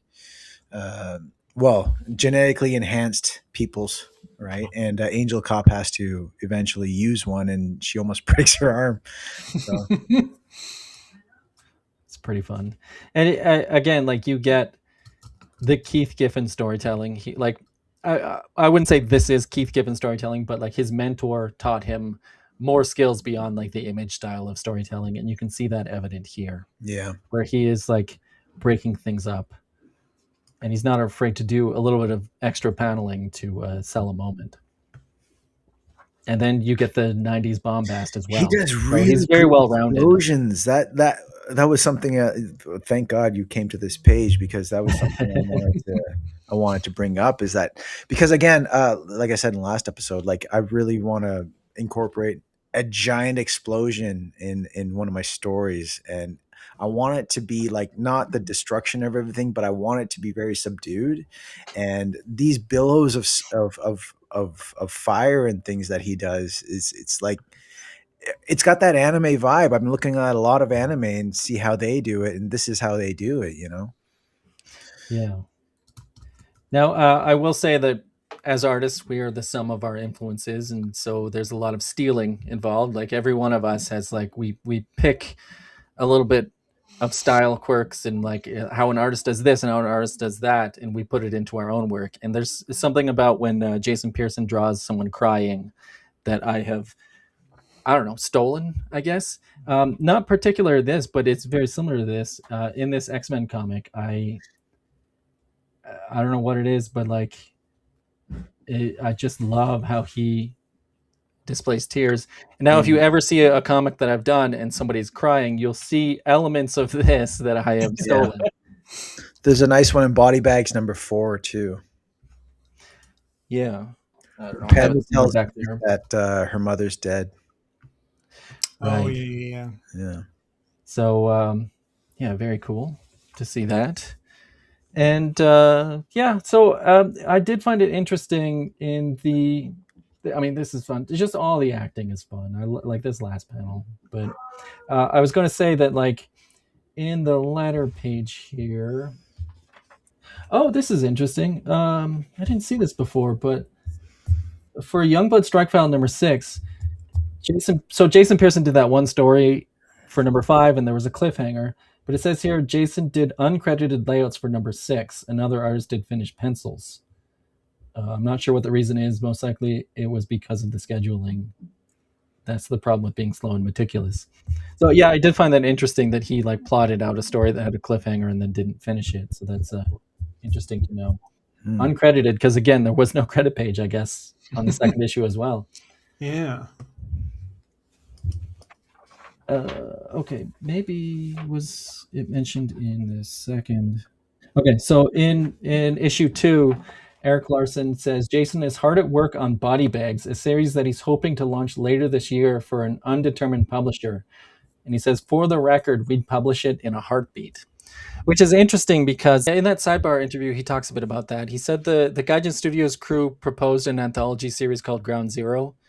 And it was going to start with issue 11 and then count down to issue 0.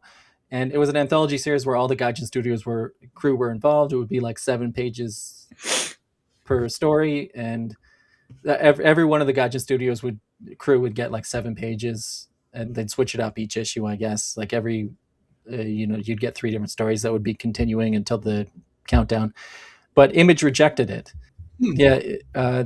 he said that Image wasn't interested in an anthology comic from the Gaijin Studios guys, and he basically phrased it like they didn't consider the Gaijin Studios guys to be big enough names.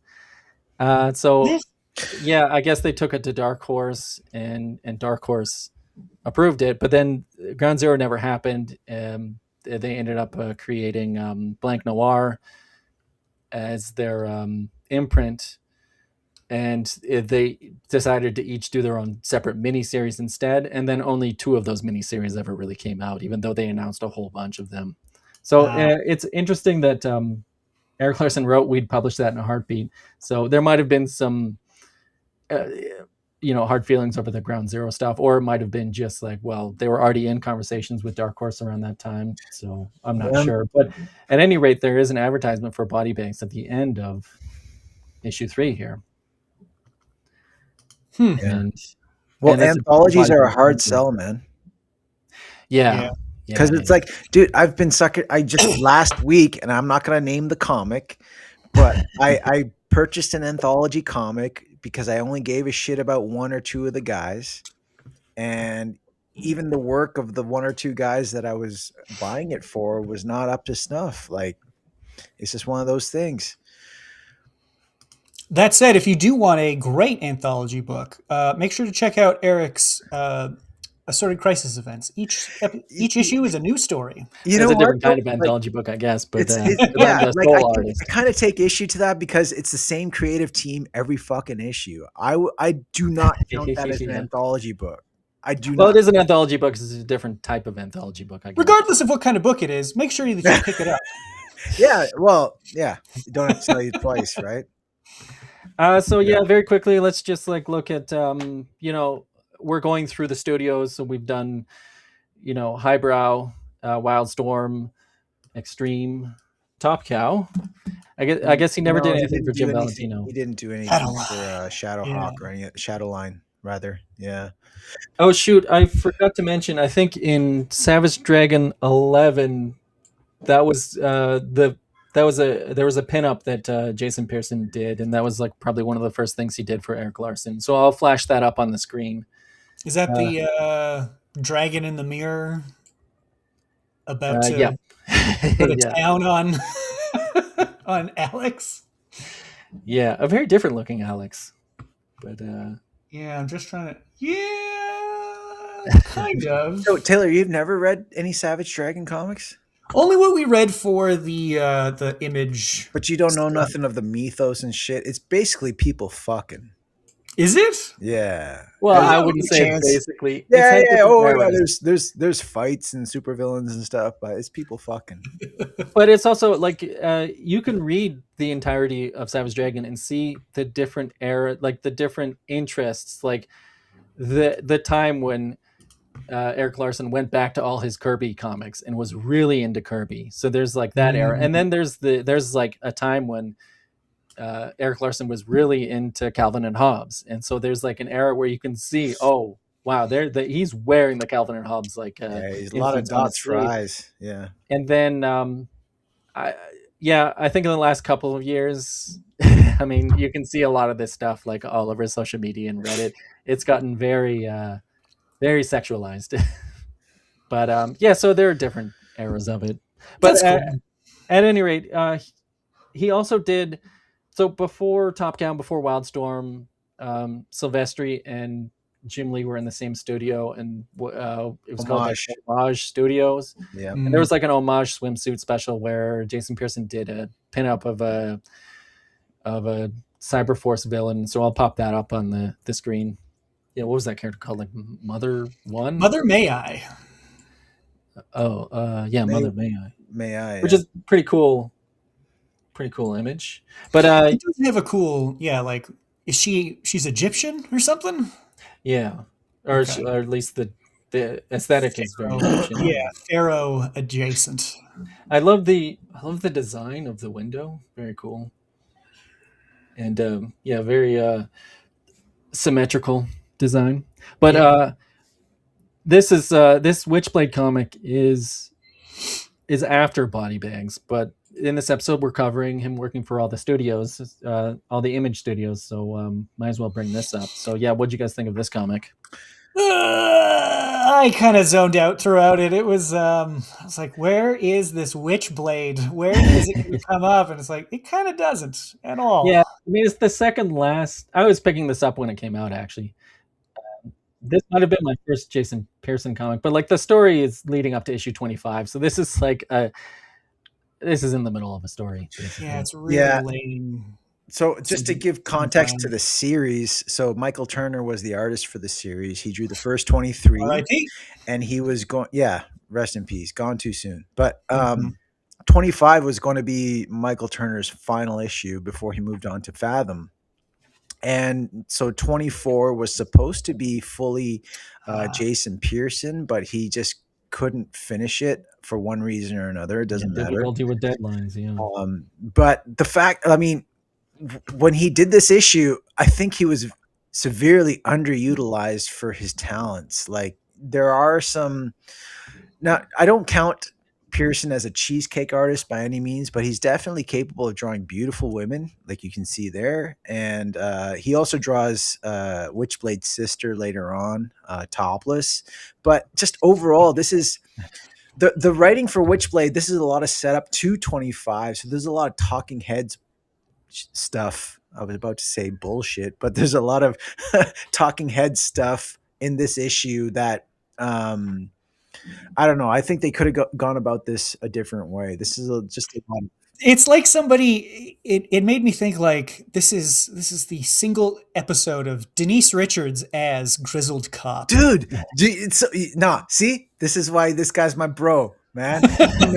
He knows what I'm talking. So I get what you're saying, but I think Jason Pearson did a great job with what he was given. Which definitely.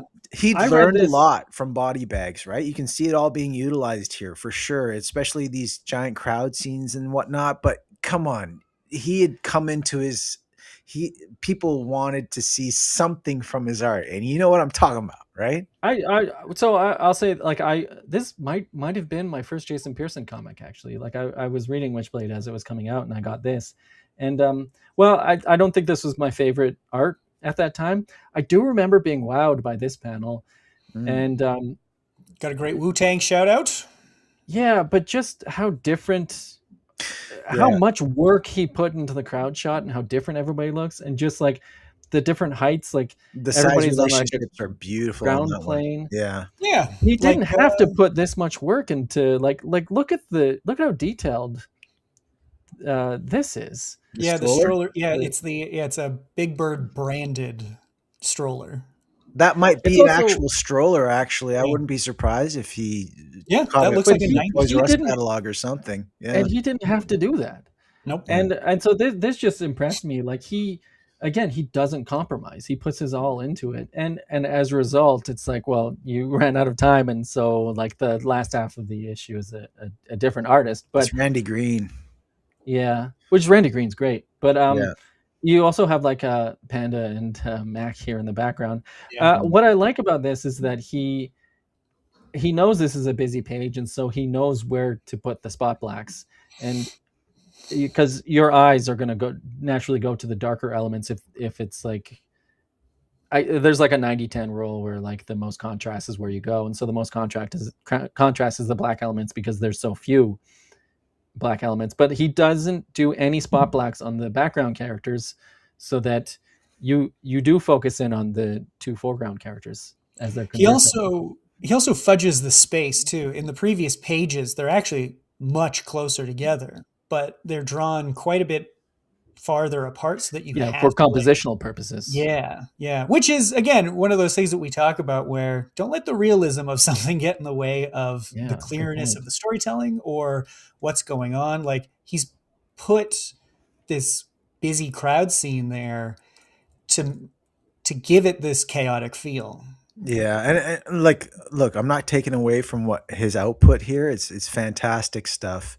I just think he was underutilized for what he could have provided. You know, I think so too. For a character like Witchblade, come on. The fact that Witchblade doesn't show up, he doesn't even draw her in her so-called costume here. Okay, Like, but to be fair, if he had gotten to finish the comic, he would have gotten more of that. No, well, but and part of the story is that she doesn't have her Witchblade costume. Like I think oh, right. Witchblade. No, of So course. that's just Again, that's just another part of the reason why story. they Like shouldn't have hired him for this job. the But villain anyway. has the Witchblade. Yeah, at this point. yeah. So I mean, that's just like you show up in, Oh, is that art not 4 of a 5 issue or whatever. You're is that not the darkness? I thought that was the darkness for some reason. Sorry. Oh, in no, what? that's In like- what do you mean? What do you mean? The guy with the sword. I thought that was. That's Ian Yeah, Nottingham. no. Oh, Yeah. okay.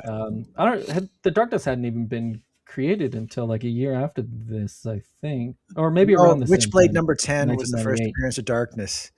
Oh, okay. Yeah, I'm going full nerd mode here for the top down chronology here. But and any again, I love how he draws jeans, how he draws clothes in general, but just how he draws Mhm. pants is always impressive. Yeah, especially like right here. Like, look at this. Look at how great that is. And yeah, it's not the often. fashion of the time. Like, ideally, he's a bit of a horn dog and he wants to draw just like a perfect sculpted ass or whatever. But no, the fashion of the time is like baggy jeans. Mm-hmm. And Yeah. that's what he's going to draw. The pocket folds, great. well, this was Like, also the hip hugger era, right? Remember the hip hugger era? Yeah, bro. And yeah, like, they're sitting real low and real loose. yeah. and like, Colin, did you see a lot of these fashion choices in your average Image comic around that time? No. But also like the for I'm just Top saying, this Cow, is it what was- made him. Top Cow was apparent. Top Cow was apparent, but like Oh, okay. Extreme or McFarlane stuff, like no, it wasn't so Yeah. much there, right? But Top Cow was up to date, you could say. Oh yeah. Yeah, I love this action choreography here. Very well thought out. And I again, like I read this as a kid, and I didn't necessarily vibe with the style when I was younger, but this really stood out for me. It was different. Like again, you didn't get fully choreographed action scenes like this in your average Image comic, in my opinion. also actually the page on the left there too, I remember when this first came out, the fact that he kicked her in the shoulder and she lost her takeout there, like that was a really just overall pleasant, not pleasant, but like I really liked that The shot detail. because it was real, you know. Mhm. Yeah. Yeah. If you Yeah. kick someone in the arm, they're gonna drop their takeout in that fashion, right? Yeah, and just how well researched Chinatown is here. Like you can tell, like he's putting Chinese characters on there. Yeah. Whatever is Mandarin or but I like again like the average image comic, they didn't have time to do this amount of research. And yeah, it goes to I'm repeating myself, but he didn't compromise. Even just like the vibe of this where she's like dripping with sweat. And how the that's hair something you is usually appears to be see. wet. Yeah. Yeah. And like the ridiculousness of kicking through a window. Yeah, I love it so much. And again, like populated with a lot of diverse faces and just making the city look alive. I'm going to say it too. The physics of her boobs makes sense. Like, are they Yeah. exaggerated? Yeah, Yes. they're but when she's sidewinders jumping, for like, sure. Yeah, Yeah. like they're moving as the movement would dictate, I which really is wish- not something that you see, especially like I'm thinking of like Catwoman at this time. Yeah. Like all these, they're Yeah. just bolted on. Jim and Ballant not was on moving. Catwoman around this time too. Yeah. The boob socks, Taylor's favorite. Yeah. I fucking My hate it. favorite. Yeah. I wish you could edit that out, but you can't. It's forever. Oh well. So yeah, he gets the one final splash page, and then it shifts over to. Now, can we actually hold on that splash page there? That's very genuine. Is it this that you want to hold on, or Yeah. yeah. Well, no, I talked about that, but the splash page there, it's a very like you can see here that there's so much life in this drawing. Yeah, You know that, like, again, she's so tired. you can tell when someone's a master when you can see that, like, the eyes of the dead giveaway, they're set into the face, the nose is protruding, right, and the lips are like actually like they have formed themselves, right, like it's planes upon planes. it's not so much just like drawn on. You get what I'm saying is like I get what you mean. Yeah, it's he's mastered anatomy to that point, to a 3D point. He's right? drawing an eye, not the symbol of an eye. Exactly. Yes. That is from our Greg Capullo episodes. Well, I mean, if you take an artist like Bruce Timm, for example, or Darwin Cook, like the eyes are still in the face. They're not Mhm. on the face; they're in the Yeah. face. Right? That's the difference. Yeah. So so I'll just end the episode by saying that like also around this time he did a couple of gigs for Penthouse Comix, and he said that Penthouse Comix basically like funded body bags because he was getting like a meager page rate from Dark Horse, but like Penthouse was paying $800 a page, so he would do a They have 10-page no story. idea how much to pay. Sorry, what'd you say, Taylor? Well, so there's been like I know that in the past, for example, the Hostess fruit pie ads that were popular in the 70s and 80s, the Hostess hired Marvel and DC artists to draw those, and they went in with like, okay, so is like 500 a page like per comic enough for you guys, or is it more? And all of the artists were like, I mean, I guess we could take 500 a page. Yeah, I guess. When they're getting like Hmm. way less than that, right? They're getting a fifth of that. And I wonder if it's the same thing where Penthouse doesn't know and they've got money for days. They're like, yeah, 800, of Erik- course. What else would it be? Yeah, and who inked that, Erik? Is that Pearson? I think he might have inked it himself. That's slick, dude. Look at the hatching on the calf muscles on the right girl. Oh, both Yeah. girls actually. Damn. We got to censor some of this out. What do you guys? Oh yeah, you gotta censor some of this out. Sorry, I didn't take the page in as a whole. Damn. All right, just pan down from the girls on both sides. Oh damn. Never mind. You know what? This is all on our Patreon that we're starting. That's right. This is all our Patreon account now. But you can see like the hatching. This is where he's starting to get into form, really into. I think Stelfreeze is rubbing off on him around this time. You know. I also get kind of a Imminent vibe from especially this page. Yeah, but Immonen wasn't doing this stuff in the early 90s. No. No, he was more realistic. Yeah, but it's pretty crazy. He would do like a 10-page story and get almost $10,000. So, For Penthouse, yeah. Right on. Yeah.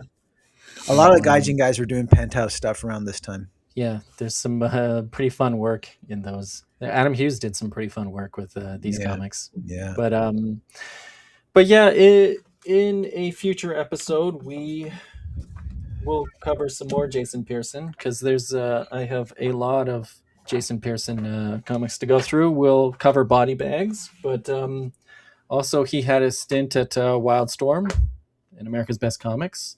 We already covered The Ride. He did a whole bunch of short stories here and there.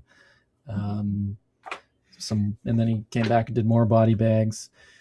Worked at DC for a bit, and then did a whole bunch of stuff at Marvel. We've already looked at this, but just a lot better work that I thought he had. It still is a pretty limited body of work. But, sure, but.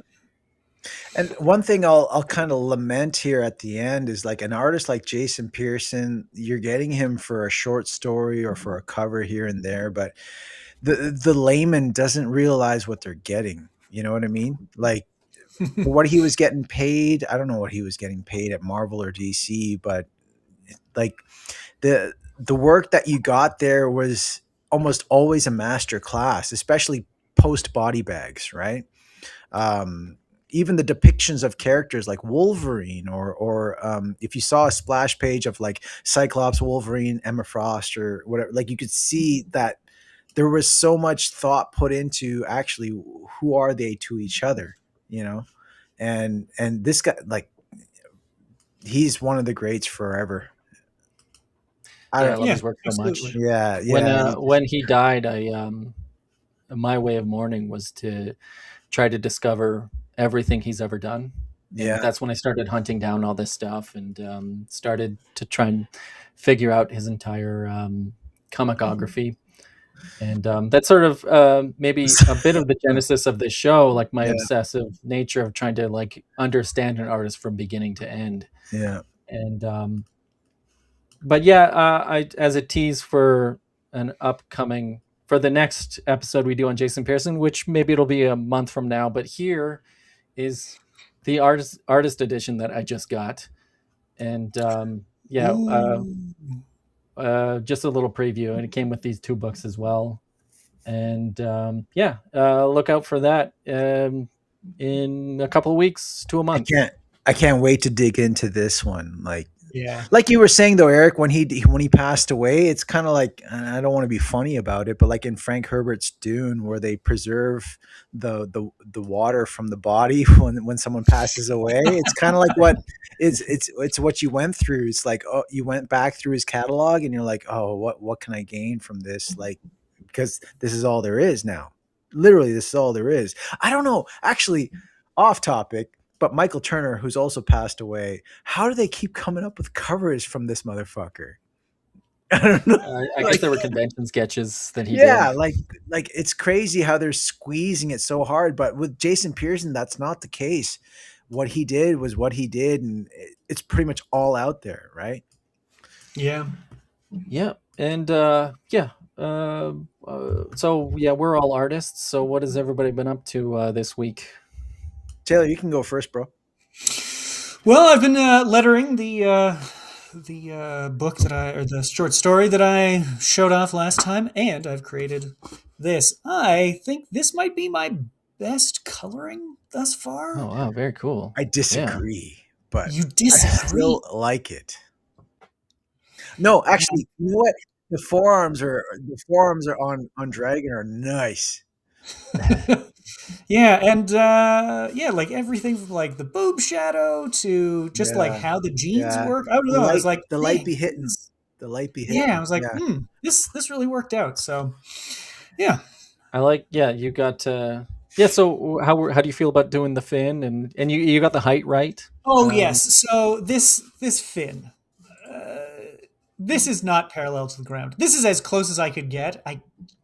It must project out somewhere around here somehow, but I just couldn't. I was like, you got to make those decisions sometimes, bro. Exactly. Yeah. I just kind of went, no, I gotta get this done. But and I do wish now that I had made like the waist and legs much smaller. Just kept his Although it looks like it's in perspective. It looks like we're looking up at him. So maybe it is. Yeah, that is what it's going for. But yeah, in order to kind of increase that height difference, but yeah, I would have brought his belt buckle down a little bit, but overall, it's a beaut. If I were to be a pedantic asshole and critique it, I'll say that like he's in perspective and she's in a different perspective. Yeah, this was an attempt at kind of forced perspective, really. Yeah, I thought you were gonna wait till after we finished shooting to say something like that. But you know, it was an experiment. I was thinking of Michelangelo's David. The head and shoulders are much larger than they should be because he was meant to be 14 feet in the air, so that it would like. So I was kind of trying to do a reverse of that. It didn't work out, but now I know how to not do it that way, at least. Cool. What about you, Colin? I did a panda. So to give context to the audience, we are doing multiple Jason Pearson episodes, and so I'm down to the last not since we started, but around the time we started this podcast, I actually started this sketchbook, and I've actually finished it now. I'm down to the last page. Right on. And before Which is impressive because you never finished the sketch like for what, I mean, like a decade prior you weren't drawing as much. Well, I'm just saying it's impressive. Yeah. So this is the first sketchbook that I actually finished completely. I'm down to the last page, and I'm saving that for the next Pearson episode. I'm gonna do an homage to Hulk 340, the Wolverine Claws one by McFarlane. Right on. I think I'm gonna do Mac from Body Bags with his machete. But for this one, I Nice. did Panda, and yeah, I mean, the other thing is coincidentally also my brush pens are also running out as I started the sketchbook, and I made her look too old. Like she's supposed to be 14 years old in Body Bags. Well, I heard a rumor, and I don't know if it's true, but that Panda was based off Rosie Perez, specifically from Do the Right Thing. That makes Okay. And sense. so I gave her a face of where she's just kind of like grimacing, but she looks really old. So I'm not gonna hold it up again because I don't want you to I don't want you to look. But dude, like this doing this whole sketchbook, so it's been a grind for me to actually get into a mode of producing work, comics work. And I haven't really delved into sequential too much in the last year, but I think this year, 2026, I'm going to start a journey towards creating my first comic story. Right on. I'm still working out whether I want it to be 22 pages or maybe 48 pages or whatever. Like it's still coming to me, but the end of this sketchbook signals that I gotta make a shift. So I got one more page left. That's reserved for the next Pearson episode. Like I said, I'm gonna do that Hulk 340 homage, and then we'll go from there. We'll see what happens. Right on. But I will say, I mean, there's a lot of problem solving that I've figured out in this last year from doing these weekly sketches, from doing these weekly pieces. Yeah, and I know there were times where you're just like, I don't want to show. I don't like this. I don't want to show Yeah, anybody. yeah, But you made it a goal. You're like, no, I'm going to put it out there because it forces you to have a deadline and to get it done. and you know, if anybody wants to dox me, they can just go back to all our previous episodes and see all that terrible, terrible, terrible art. Like I'm half tempted to burn this motherfucker as soon as it's done. You know, No, you don't want to do that. It's a record of where you've been, and it's the thing is, you put it out there, man. Like that's part of art is the vulnerability of just being like, take it or leave it. If you don't like it, that's fine, but you put it out there anyway. I think the fact that you had to do this for the show means that's how you got it done, because you always had difficulty getting stuff done before, and that's true. so it's an important element to put it up there to get it done. Yeah, I count all that time as wasted youth. I mean, now I've like my wife, she's really supportive of me doing this show, and she really wants me to draw every week and that kind of thing. And I'm like, but this shit's fucking terrible. You know, but you're much better now than you were at the beginning.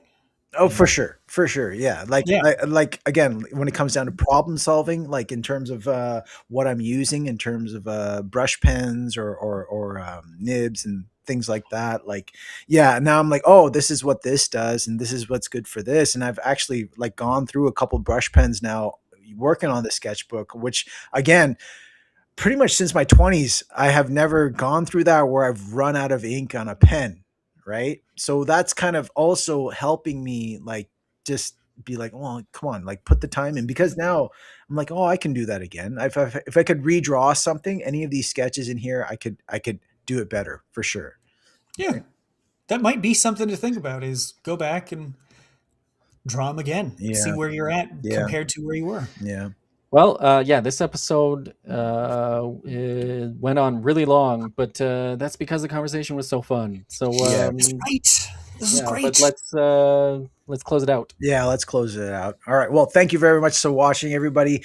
Don't forget to comment, like, and subscribe. The further ventures of Luke Zenith and Scorpio Gold are coming up.